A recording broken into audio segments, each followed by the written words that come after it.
Hello friends, आज मी तुमच्याशी share करणार आहे फक्त 1 वाटी रवा आणि कच्च्या बटाट्यापासून तयार होणारा क्रिस्पी व टेस्टी नाश्ता। ज्यांना उपमा बिलकुल आवडत नाही त्यांच्यासाठी तर हा नाश्ता एकदा नक्की बनवा। चला तर मग टेस्टी नाश्ता बनवायला सुरुवात करू।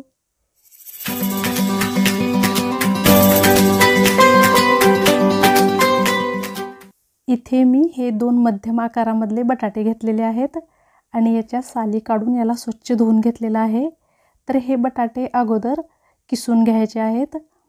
तुम्ही मोठ्या किंवा छोट्या कोणत्याही तारेच्या किसणीमधून हे किसून घेऊ शकता।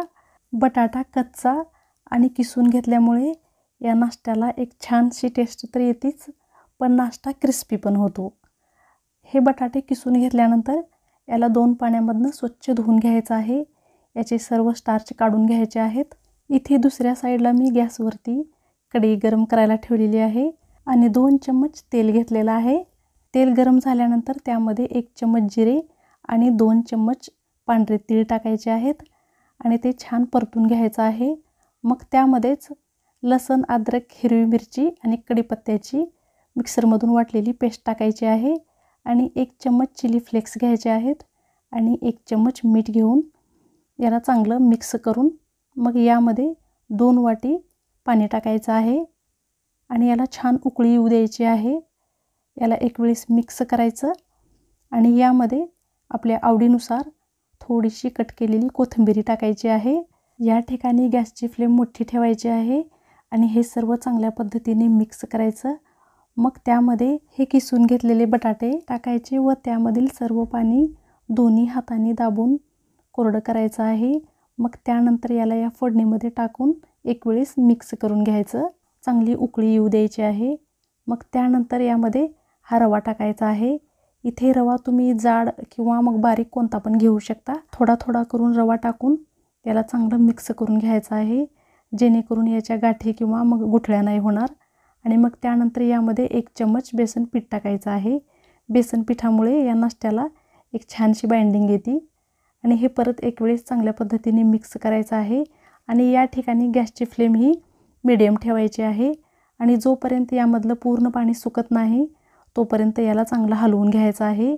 इथे तुम्ही पाहू शकता याचा जोपर्यंत असा घट्ट गोळा तयार होत नाही आणि हे जोपर्यंत कढईला सोडत नाही तोपर्यंत हे मिक्स करून घ्यायचं आहे आणि हे गरम आहे तोपर्यंतच एका ताटाला थोडंसं तेल लावून त्यावरती हे पसरवून द्यायचं आहे। हे गरम गरममध्येच याला आकार द्यायचा आहे। इथे याला मी सर्वत्र पसरून घेणार आहे। तर याला हाताला थोडंसं तेल लावून ताटावरती सर्वत्र पसरून घ्यायचं आहे। हे जोपर्यंत गरम आहे तोपर्यंतच याला आकार देऊन घ्यायचा आहे। गार झाल्यानंतर याचे तुकडे पडू शकतात, म्हणून थोडंसं गरम आहे तोपर्यंतच याला तुम्हाला जसा पाहिजे तसा आकार देऊन घ्यायचा आहे। इथे तुम्ही चौकोनी किंवा मग गोल असा कसाही आकार देऊन घेऊ शकता आणि मग याला एक 5 मिनिट गार होऊ द्यायचं आहे। मग त्यानंतर पिझ्झा कटरच्या सहाय्याने किंवा मग चाकूने तुम्ही कशाने पण याला कट करून घेऊ शकता। तर इथे मी अगोदर हे चौकोनी आकार देऊन घेतलेला आहे याचा आणि मग त्यानंतर याला ट्रायंगल शेपमध्ये कट करून घेणार आहे। याचे मी त्रिकोणी आकार बनवून घेतलेले आहेत। तर इथे हे तुम्ही पाहू शकता अशा पद्धतीने हे खूप जाड नाही ठेवायचे आणि खूप पातळी नाही ठेवायचे। जेव्हा हे ताटावरती आपण पसरून घेऊ त्यावेळेलाच याला थोडंसं पातळच पसरवून घ्यायचं आहे आणि नंतर त्याचे मग असे छान बाईट्स बनवून घ्यायचे। तर याला अगोदर तळून घ्यायचं आहे, त्यासाठी याला मैद्याची कोटिंग करून घ्यायची आहे।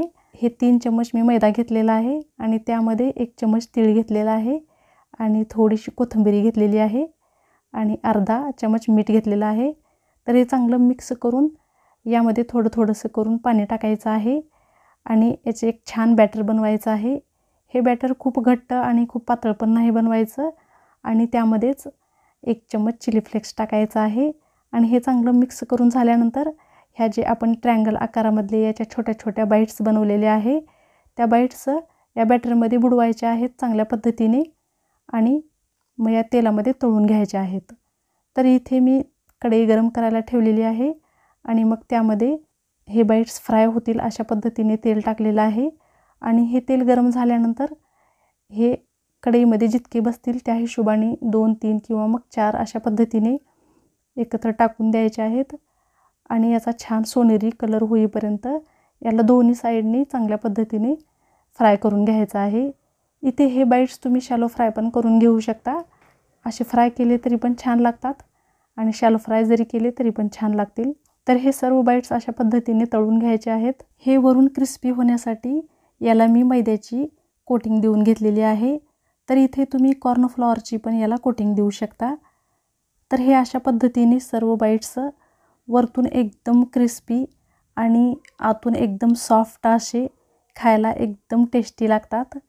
तर अशा पद्धतीने हा बटाट्याचा स्नॅक्स तुम्ही एक वेळेस नक्की बनवून पहा व तुम्हाला हा व्हिडिओ कसा वाटला मला कमेंटमध्ये सांगा आणि चॅनलला सबस्क्राईब पण करा। Thank you.